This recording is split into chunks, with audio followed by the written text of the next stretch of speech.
Assalamualaikum warahmatullahi wabarakatuh. Ketemu lagi dengan saya Fatkur Rahman, Wakil Ketua Fraksi PKS Kota Surabaya. Hari ini saya ingin memberikan semacam informasi ya untuk teman-teman yang kebetulan bergerak di UMKM ya di Kota Surabaya. Jadi ini semoga menjadi sebuah kabar gembira. Jadi sebagaimana kita ketahui di kota kita ini kan sebenarnya perhatian terkait dengan pemulihan ekonomi lewat UMKM ini memang menjadi prioritas pembangunan kita, dan ini dimulai di tahun 2022 ini. Sebagaimana semangat Pak Wali Kota, jadi tahun 2022 ini memang menjadi sebuah tahun yang harapannya bisa menjadi awalan untuk pemulihan ekonomi pasca pandemi.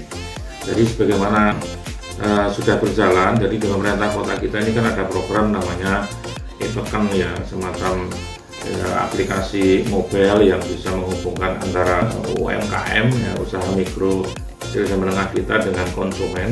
Bahkan teman-teman di ASN juga diberikan dorongan dan kewajiban untuk membeli beberapa produk dari UMKM kita sebagai sebuah trigger gitu, untuk supaya UMKM kita semakin hari semakin baik. Walaupun pelan-pelan dengan program pembinaan, tentunya UMKM ini lama-lama juga harus bisa mandiri ya, tidak hanya terus-menerus mengandalkan trigger dari pembelian dari teman-teman ASN, tapi juga bisa mandiri sehingga bisa lebih dikenal dan dari Surabaya maupun dari luar Surabaya ya, sudah dikenal di konsumen ya. Nah teman-teman sekalian, beberapa waktu yang lalu, tepatnya tanggal 9 Maret ya 2022, ini ada sebuah regulasi baru dari pemerintah pusat. Ada lembaga namanya LKPP, jadi lembaga kebijakan pengadaan barang dan jasa pemerintah. Jadi LKPP ini meluncurkan sebuah regulasi, yaitu keputusan Deputi Bidang Monitoring Evaluasi Pengembangan Sistem Informasi Lembaga Kajian Pengadaan Barang dan Jasa Pemerintah. Ini nomor 61 tahun 2022. Ini mengatur tentang intinya adalah bahwa setiap kabupaten kota itu nanti ke depan diminta untuk membuat semacam katalog elektronik lokal istilahnya.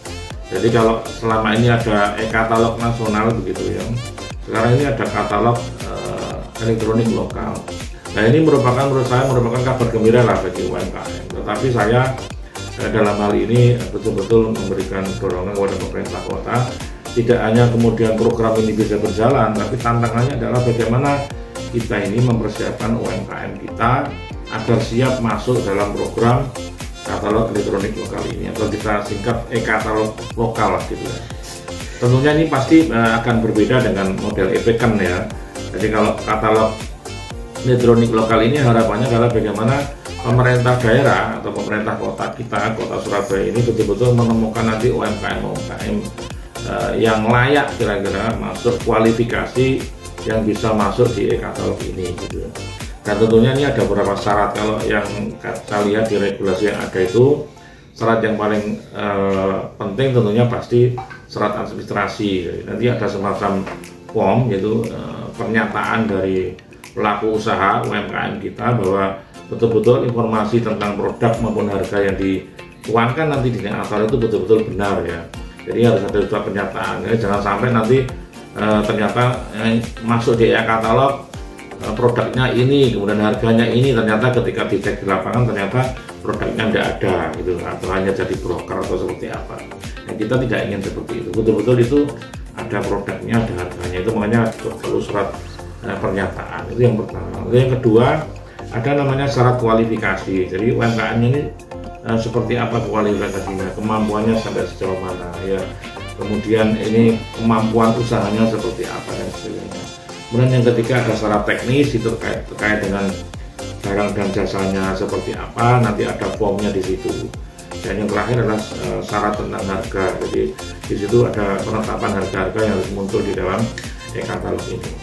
Jadi teman-teman sekalian, teman-teman UMKM yang berbahagia, jadi ini sekali lagi adalah sebuah kabar gembira maupun peluang, tapi ini juga tantangan dalam waktu yang bersamaan. Kenapa? Karena tentunya dengan syarat-syarat yang seperti tadi itu tentunya kan tidak semua UMKM kita ini kemudian bisa jadi siap untuk masuk di dalam e-katalog lokal ini. Oleh karena ini tantangan bagi kita di pemerintah Kota Surabaya khususnya saya menghimbau, dan ini tentunya juga akan kita support terus dari DPRD Kota Surabaya, bahwa pembinaan atau pembimbingan UMKM ini menjadi suatu isu yang ke depan harus betul-betul serius ditajamkan ya, di dalam program pemerintah kota kita. Nah, saya tadi ketemu dengan atau hearing bersama dengan beberapa personel pemerintah kota, kemarin sempat dengan UKPBC, tadi dengan bagian umum ya. Saya menyampaikan, ya, saya mendorong dan menyampaikan bahwa yang terpenting sekarang ini adalah melakukan klasterisasi. Itu apa artinya? Bahwa UMKM kita ini harus betul-betul di mapping, di klasterisasi, kira-kira mana yang level A misalnya, mana level B, mana level C. Monggo ini pemerintah kota bisa membuat skalanya seperti apa. Tapi saya mendorong seperti itu. Kenapa? Agar intervensi dari pemerintah kota ini betul-betul fokus dan tepat sasaran. Jadi misalkan begini, misalkan ada UMKM itu pada faktanya ternyata dalam pembinaannya butuhnya hanya perlu support marketing misalkan perizinan. Ya, maka pemerintah kota mungkin perlu mengklasifikasikan ini ada UMKM yang memang masih prosesnya itu ya perlu dibantu perizinan dan marketing. Tapi ada UMKM yang mungkin levelnya sudah taraf lebih dari itu.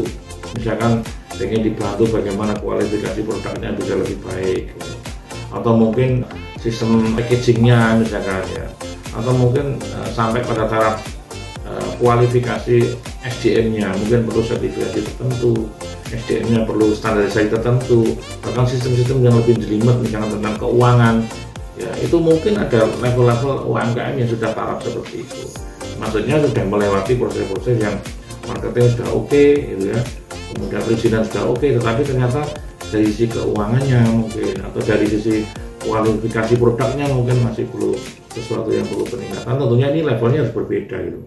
Bahkan saya membayangkan kalau sebagaimana mungkin kita yang pernah tahu di Garuda misalkan itu ada, kita punya kartu ya, namanya ada silver, ada gold, ada platinum gitu. Mungkin UMKM kita juga bisa diklasterisasi seperti itu ya. Jadi mungkin ada yang masih levelnya silver, ya harus diberikan pembinaan dan pembimbingan di level silver gitu. Yang level gold juga harus diberikan pembinaan dan pendampingan dengan model level gold gitu. Yang platinum mungkin bayangan saya itulah UMKM yang mungkin kualifikasi sudah bagus, sistemnya sudah bagus, SDM-nya sudah luar biasa, bahkan sudah mampu mungkin produknya itu diekspor ke luar negeri.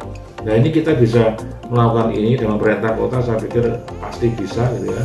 Saya yakin ini sangat bisa, ini bisa diseriusi, dan semoga ini juga baik bagi UMKM-nya sendiri, supaya UMKM itu tahu jangan-jangan aku tuh level piro. Nah, ketika saya ini misalkan levelnya di silver, maka ada sebuah semangat untuk tumbuh dan berkembang bagaimana menggapai level platinum. Dan ketika ini ada konsepnya dari pemerintah kota, maka UMKM kita juga akhirnya punya motivasi, oh untuk menjadi level platinum itu ternyata harus begini ya. Itu nanti ada pendampingannya, ada kelasnya khusus pendampingan dari pemerintah kota.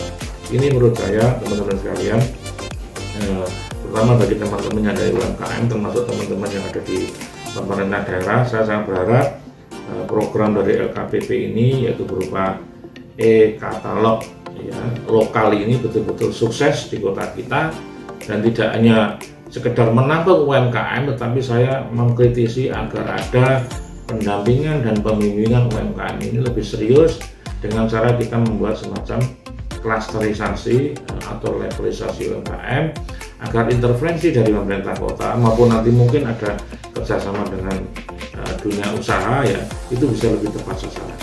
Itu saja mungkin informasi yang bisa saya sampaikan di kesempatan siang hari ini. Semangat untuk teman-teman UMKM ya, semoga program e-katalog lokalnya sukses ya. Assalamualaikum warahmatullahi wabarakatuh.